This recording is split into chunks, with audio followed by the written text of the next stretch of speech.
এখন মোৰ সৰু গাহৰি ফাৰ্ম নতুনকৈ আৰম্ভ কৰিছোঁ। আজি 3 মাহ হৈছে।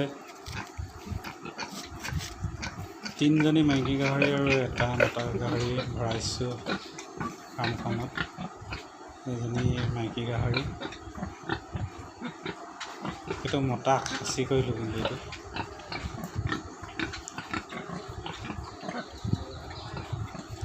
এই দুজনী অলপ ডাঙৰ হৈ থাকোঁতে আনিছিলোঁ। এইজনী এতিয়া বহুত ডাঙৰ হ'ল। মোৰ ভাইটি ফাৰ্মৰ পৰা আনিছিলোঁ পোৱালিবোৰ। তাৰো বৰ ধুনীয়া ডাঙৰ ফাৰ্ম কৰিলে।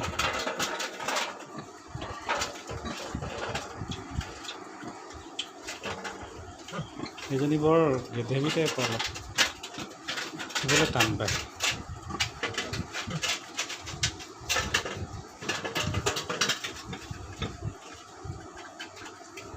এইকেইটা পোৱালি